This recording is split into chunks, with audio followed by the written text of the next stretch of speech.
नमस्कार दोस्तों, जैसा कि आप लोग सभी जानते हैं कि इस पृथ्वी पर 4 युग हैं। सतय युग, त्रेता युग, द्वापर युग और कल युग। यह हिंदू धर्म का मत है। वर्तमान समय में कलयुग चल रहा है। कलयुग यानी यदि आप कोई भी कुकर्म करते हैं तो इसका फल यही मिलता है। ब्रह्म पुराण में उल्लेखित है कि कलयुग की अवधि 10,000 साल है। इस दौरान मानव जाति का पतन होगा, लोगों में द्वेष और दुर्भावना बढ़ेगी। इसका अंत करने के लिए भगवान विष्णु कल्कि का रूप धारण करेंगे। परंतु आज के इस वीडियो में हम आपको बताएंगे कि महाभारत काल अर्थात द्वापर युग में भगवान कृष्ण ने कलयुग के बारे में कौन सी कड़वी सच्चाई बताई थी, जिसे अधिकतर जनमानव नहीं जानते। इसलिए आप हमारे साथ इस वीडियो के अंत तक बने रहें ताकि आप भी जान सकें। नमस्कार मित्रों, स्वागत है आपका आज के इस नए वीडियो पर एक बार फिर। श्री कृष्ण के अनुसार कलयुग कैसा होगा? दोस्तों, अगर देखा जाए तो महाभारत सिर्फ हिंदुओं का ही धर्म ग्रंथ नहीं बल्कि इस ग्रंथ के अनुसरण से समस्त मानव जाति को जीवन का संपूर्ण ज्ञान मिल सकता है, क्योंकि महाभारत में मनुष्य के जीवन से जुड़ा कोई भी ऐसा विषय नहीं जिसका वर्णन इस धर्म ग्रंथ में न किया गया हो। उन्हीं में से एक प्रश्न का वर्णन आज के समय अर्थात कलयुग से जुड़ा हुआ है। महाभारत में वर्णित कथा के अनुसार ये कथा उस समय की है जब दुनिया में सब कुछ हारने के बाद 5 पांडवों को वनवास जाना पड़ा था। जब 5 पांडव वनवास जाने को हुए तो उन्होंने श्री कृष्ण से कहा, हे वासुदेव, अपना सब कुछ गंवाने के बाद हम 5 भाई द्रौपदी सहित वन को जा रहे हैं, किंतु हम सभी के मन में एक प्रश्न उठ रहा है, क्या आप उसका समाधान कर सकते हैं? पांडवों की बातें सुनकर श्री कृष्ण बोले, ये तो इस बात पर निर्भर करता है कि तुम सभी मुझसे क्या जानना चाहते हो। तब युधिष्ठिर बोले, कृष्ण, जैसा कि आप जानते हैं कि द्वापर युग का अंत निकट आ चुका है, तो कृपा कर हमें बताइए कि इसके बाद आने वाला युग यानी कलयुग की चाल या गति क्या होगी, कैसी होगी और इस युग के मनुष्य कैसे होंगे। युधिष्ठिर के मुख से यह प्रश्न सुनकर श्री कृष्ण बोले, हे वत्स, मैं तुम्हें इसका सीधा सा उत्तर तो नहीं दे सकता, लेकिन हाँ, तुम 5 भाई पहले वन में जाओ और वन में जो कुछ भी दिखे मुझे आकर बताओ, फिर मैं तुम सभी को तुम्हारे प्रश्नों का जवाब दे पाऊंगा। उसके बाद श्री कृष्ण के कहे अनुसार 5 भाई वन की ओर प्रस्थान कर गए। फिर वन में पहुंचकर 5 भाइयों ने जो देखा उसको देखकर वे आश्चर्यचकित रह गए।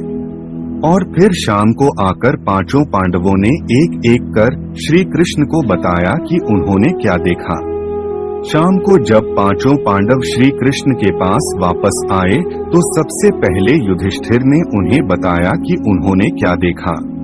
युधिष्ठिर ने बताया कि जब हम सभी वन पहुँचे तो सभी अलग अलग दिशा में भ्रमण करने लगे।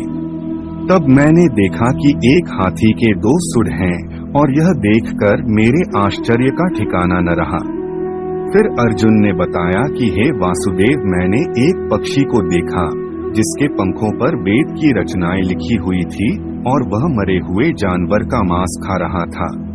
फिर अर्जुन के बाद भीम ने भी श्री कृष्ण को बताया कि हे कृष्ण, मैंने देखा कि एक गाय ने बछड़े को जन्म दिया है और जन्म के बाद वह बछड़े को इतना चाट रही है कि बछड़ा लहूलुहान हो गया, जिसे देखकर मैं हैरान हो गया। भला कोई माता अपने बच्चों के साथ ऐसा कैसे कर सकती है? उसके बाद श्री कृष्ण ने सहदेव से पूछा, सहदेव, तुम बताओ, तुमने वन में क्या देखा? तब सहदेव श्री कृष्ण से बोले, हे वासुदेव, मैंने वन में देखा कि एक जगह 6-7 कुएं हैं और आसपास के कुओं में पानी है, किंतु बीच का कुआं खाली है। बीच का कुआं गहरा है, फिर भी पानी नहीं है। यह देखकर मुझे घोर आश्चर्य हुआ कि ऐसा कैसे हो सकता है। उसके बाद नकुल ने कहा, हे नारायण, जब मैं वन में भ्रमण कर रहा था तो मैंने देखा कि एक पहाड़ के ऊपर से एक बड़ी सी शिला यानी पत्थर लुढ़कती हुई आती है और कितने ही वृक्षों से टकराकर उनको नीचे गिराते हुए आगे बढ़ जाती है, परंतु उस विशालकाय पत्थर को कोई भी वृक्ष उसे रोक न सका। इसके अलावा वह शिला कितनी ही अन्य शिलाओं के साथ टकराई पर फिर भी वह रुकी नहीं। अंत में एक अत्यंत छोटे पौधे का स्पर्श होते ही वह स्थिर हो गई। फिर युधिष्ठिर श्री कृष्ण से बोले, हे वासुदेव, हम पांचों भाइयों ने जो कुछ भी वन में देखा वो आपको बता दिया, कृपा कर उसका अर्थ बताइए। तब श्री कृष्ण ने युधिष्ठिर से कहा, हे धर्मराज, जैसा कि आपने कहा कि आपने 2 सुढ़ वाला हाथी देखा, जिसका ये अर्थ हुआ कि कलयुग में ऐसे लोगों का राज होगा जो बोलेंगे कुछ, करेंगे कुछ। कलयुग के शासक अपनी प्रजा का सभी तरह से शोषण करेंगे। उनके मन में कुछ और होगा, दिखावे के लिए कुछ और करेंगे। अर्थात कलयुग में शासकों के लिए आम लोगों का कोई महत्व नहीं होगा, वो बस राज करने के लिए शासक होंगे। फिर श्री कृष्ण अर्जुन से बोले, हे धनंजय, जैसा कि तुमने देखा कि एक पक्षी के पंख पर वेद की रचनाएं लिखी हुई थी, लेकिन वह मरे हुए जानवरों का मांस खा रहा था, जिसका अर्थ ये हुआ कि कलयुग में ऐसे लोग होंगे जो बड़े ज्ञानी और ध्यानी कहलाएंगे, किंतु उनके आचरण राक्षसी होंगे। कलयुग में लोग पंडित और विद्वान कहलाएंगे, किंतु यह विचार चलता रहेगा कि कोई मरे और उसकी सारी संपत्ति उसके नाम हो जाए। अर्थात कलयुग के मनुष्य धन और संपत्ति के लोभी होंगे, भले ही उनके पास कितना ही ज्ञान क्यों ना हो। इसके अलावा हे अर्जुन, हर जाति धर्म के प्रमुख पद पर बैठे लोग विचार करेंगे कि कब कोई किसी पद से हटे और हम उस पर विराजमान हो जाएं। कलयुग में ऐसे लोगों की संख्या बहुलियत होगी, कोई कोई बिरला ही संत पुरुष होगा।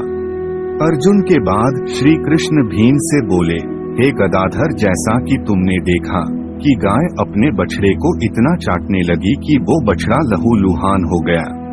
अर्थात कलयुग की माता अपनी संतानों पर इतनी ममता बरसाएंगी कि बच्चों को खुद का विकास करने का मौका ही नहीं मिलेगा, जिसके कारण मोह माया में पड़कर वे बर्बाद हो जाएंगे। इसके अलावा किसी का बेटा घर छोड़कर साधु बनेगा तो हजारों व्यक्ति दर्शन करेंगे, किंतु जब मनुष्य का अपना बेटा साधु बनेगा तो रोएंगे कि मेरे बेटे का क्या होगा। इतनी सारी ममता होगी कि उसे मोह माया और परिवार में ही बांध कर रखेंगे और उसका जीवन वहीं खत्म हो जाएगा। अंत में बेचारा अनाथ होकर मरेगा।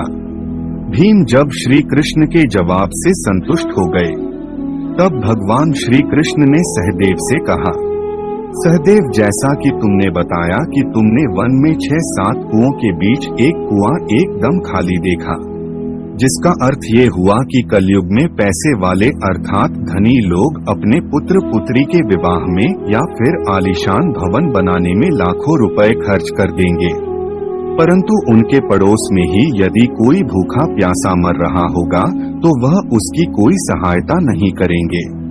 भले ही उनका अपना ही सगा भूख से मर जाए, लेकिन वे देखते रहेंगे। इसके अलावा कलयुग में मनुष्य मदिरा, मांस भक्षण, सुंदरता और जश्न में पैसे उड़ा देंगे, किंतु किसी के 2 आंसू पोंछने में उनकी रुचि न होगी। हे सहदेव, मेरे कहने का तात्पर्य यह है कि कलयुग में अन्न के भंडार होंगे, लेकिन लोग भूख से मरेंगे।